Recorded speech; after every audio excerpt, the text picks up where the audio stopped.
아멘.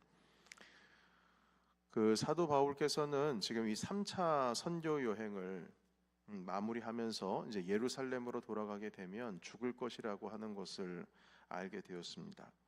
그럼에도 불구하고 예루살렘으로 향하고 있는 것이죠.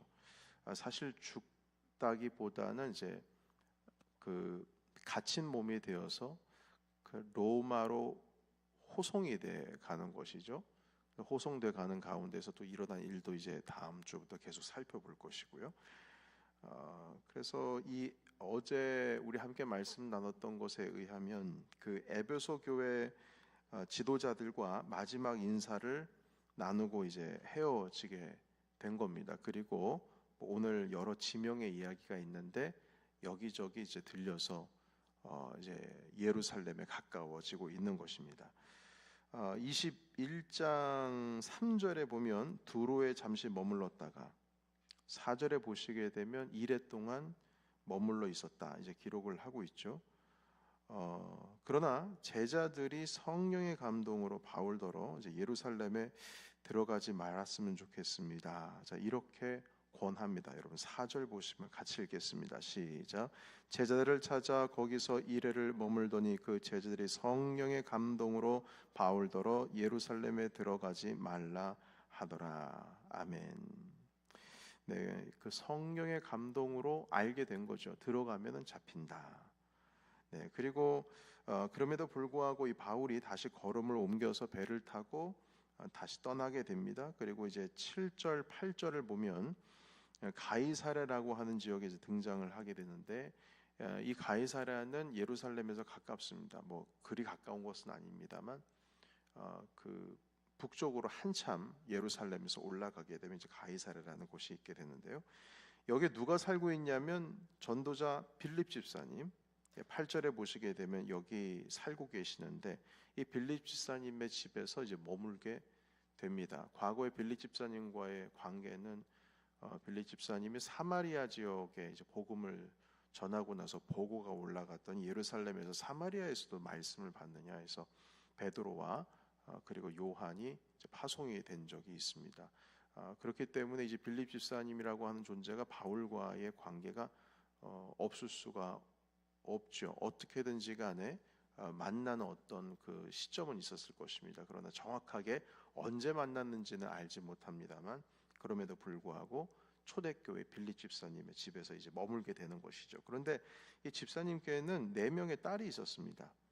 그런데 그 딸이 예언하는 자였습니다. 여러분 8절에서 9절까지 말씀 같이 읽겠습니다. 시작. 이튿날 떠나 가이사랴에 이르러 7 집사 중 하나인 전도자 빌립의 집에 들어가서 머무르니라. 그에게 딸 넷이 있으니 처녀로 예언하는 자라. 아멘. 자, 처녀로 예언하는 자라 이렇게 말씀하고 더 이상 말이 없습니다. 그런데 이 처녀가 예언하는 자다. 이 말의 뜻은 이 처녀들을 통해서 그 4명의 딸을 통해서 바울에게 예언했다는 말은 사실 성경에는 없어요. 그러니까 예언하는 자다 이렇게만 돼 있지 예언했다는 말은 없어요. 그러나 이 말은 예언했다는 뜻입니다.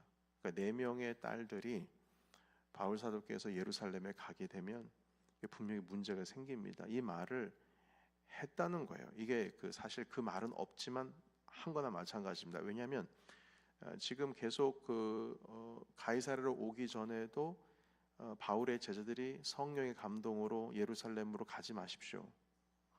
그런데 지금 또 가이사랴 지역에 또 오고 나니까 빌립 집사님의 4명의 딸들이 예언하는 자들인데 아무 말은 없다 할지라도 가지 말라고 한 거나 마찬가지입니다. 왜냐하면 그 다음 구절을 보시게 되면 아가보라고 한 사람이 등장하거든요.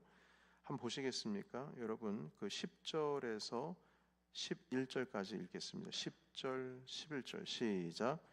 여러 날 머물러 있더니 아가보라 하는 한 선지자가 유대로부터 내려와 우리에게 와서 바울의 띠를 가져다가 자기 수족을 잡아매고 말하기를 성령이 말씀하시되 예루살렘에서 유대인들이 이같이 이 띠 임자를 결박하여 이방인의 손에 넘겨주리라 하거늘. 아멘. 그러니까 아가보라고 하는 선지자도 예언을 했어요.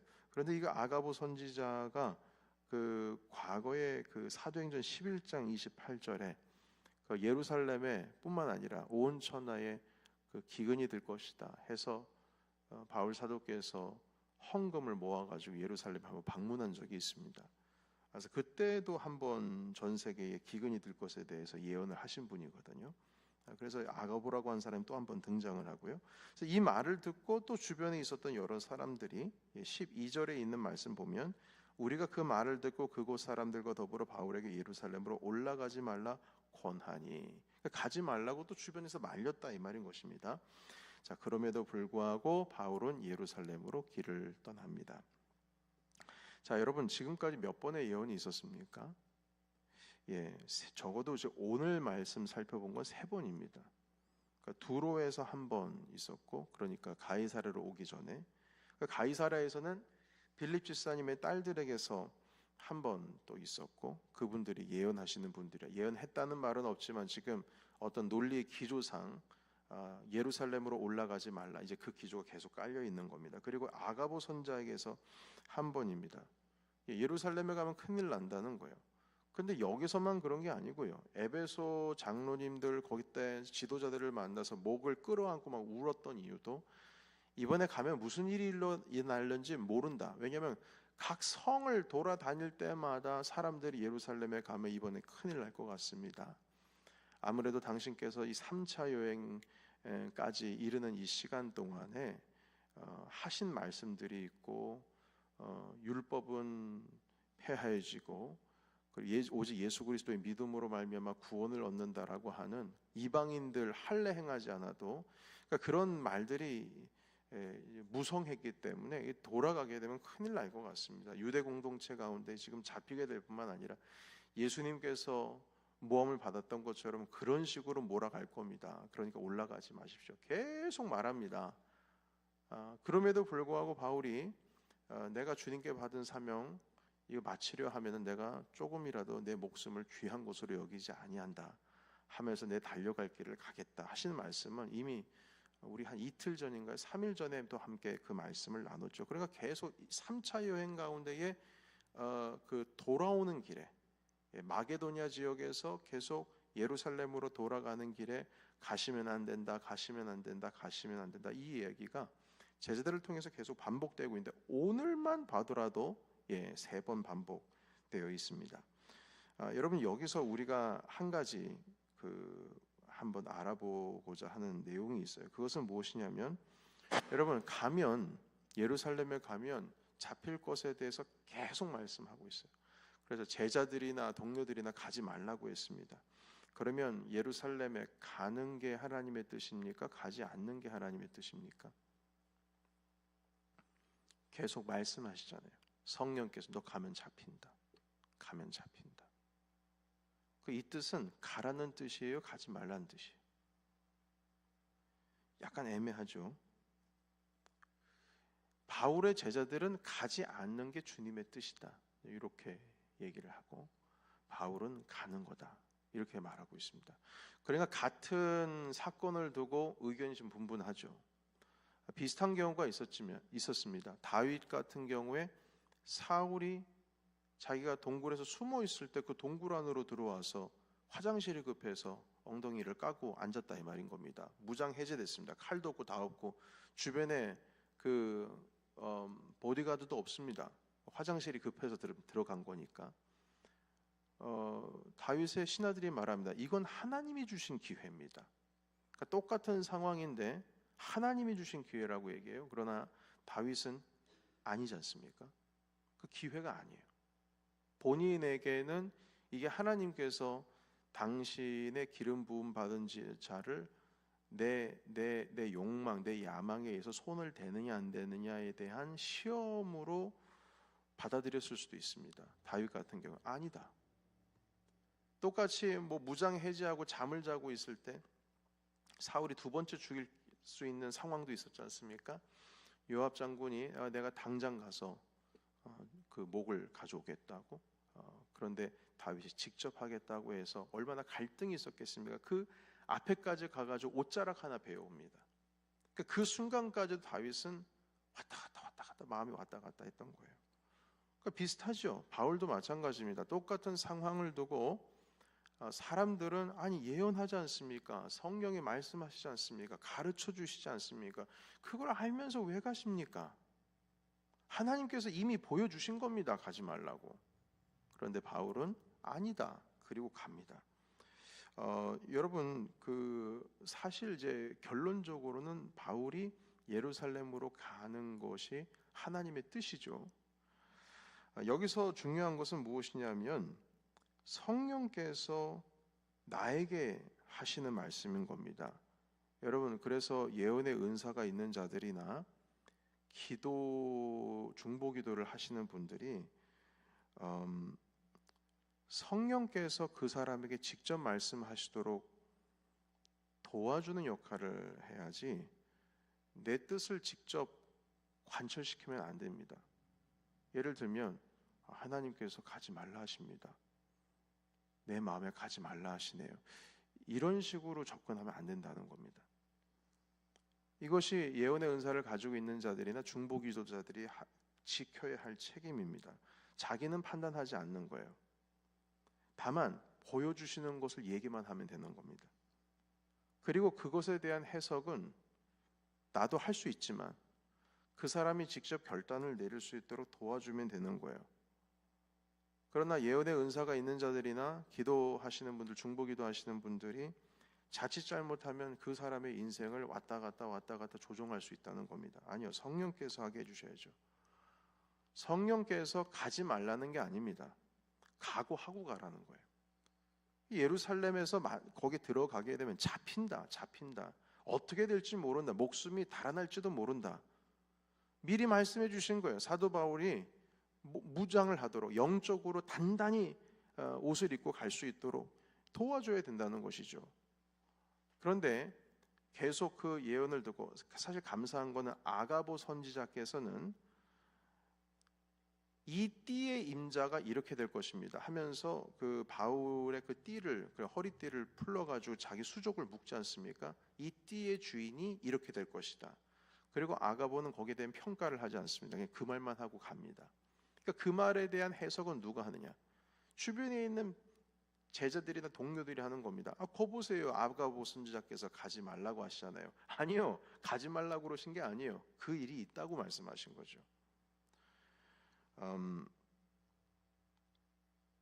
제가 이와 비슷한 그 이야기를 잠깐 드리자면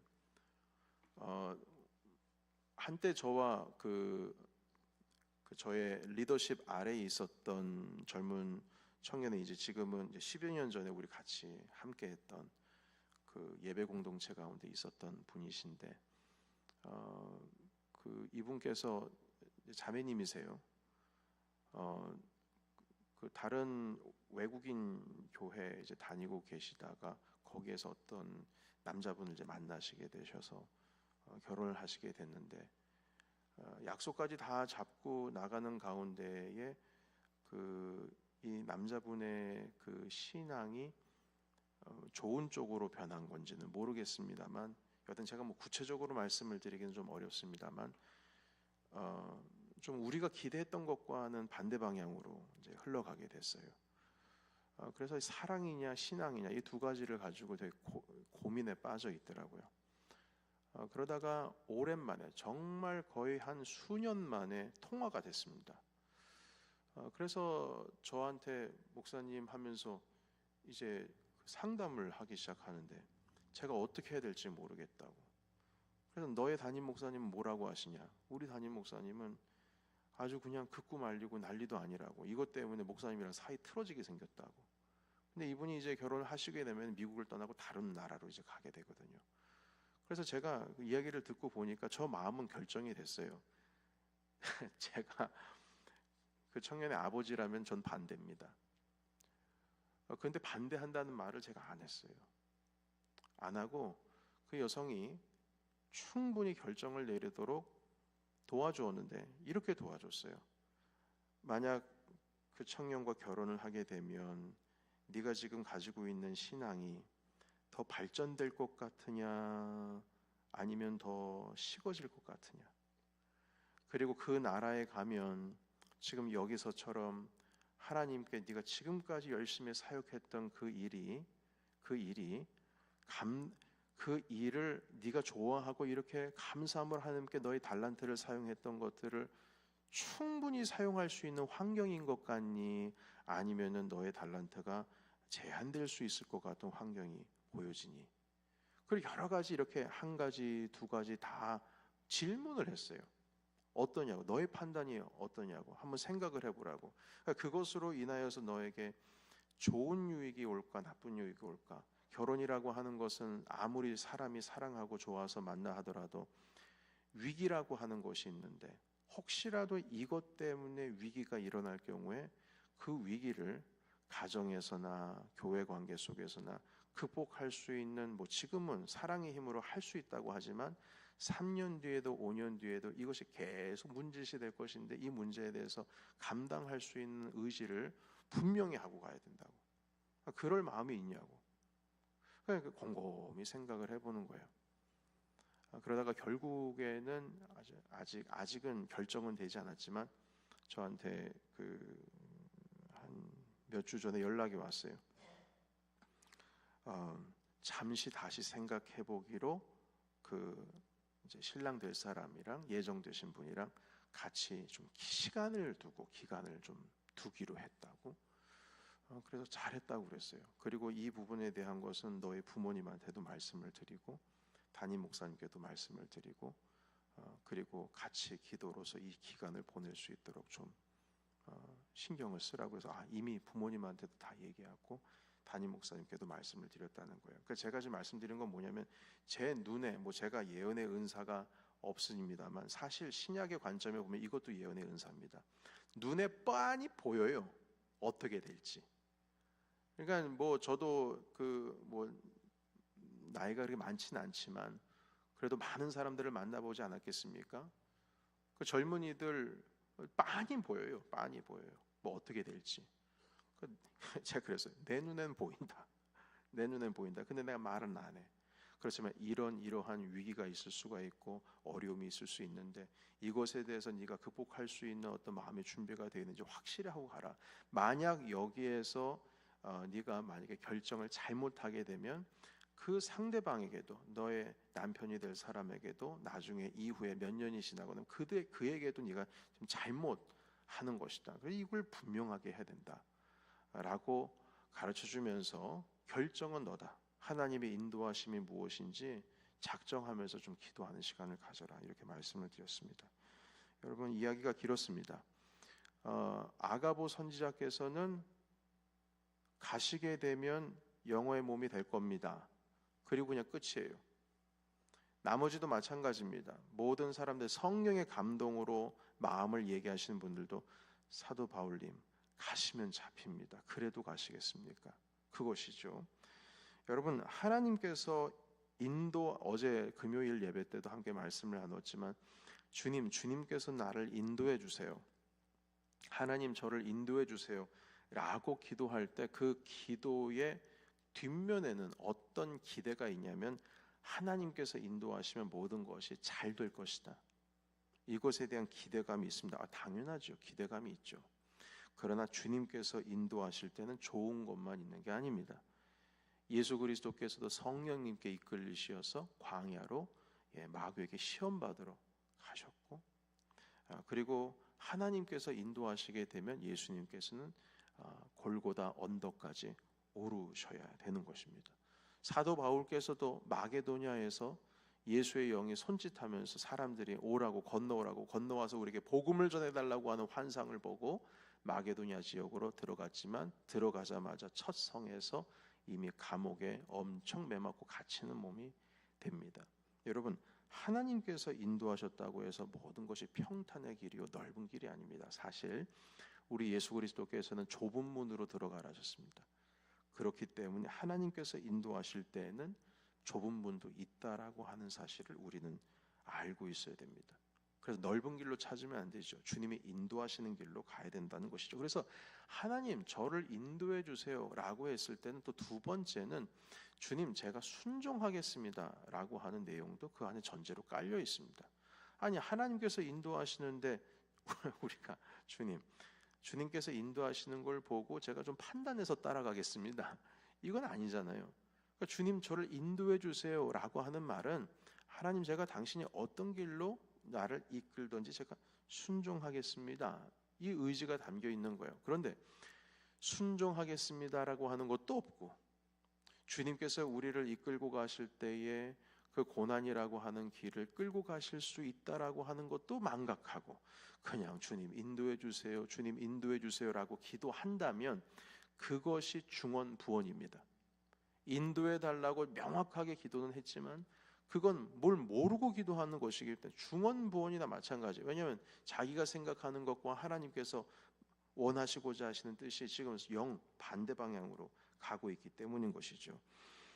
여러분, 하늘의 밀알이 썩어져야 열매를 맺듯이 죽어야 부활을 맛보듯이, 그래서 주님께서는 우리에게 자기 십자가를 지고 나를 따를 것이다 이렇게 말씀해 주셨습니다. 예수 그리스도를 믿는다는 것은 당연히 주님께서 우리에게 주시는 하늘의 신령한 복을 얻는 것이죠.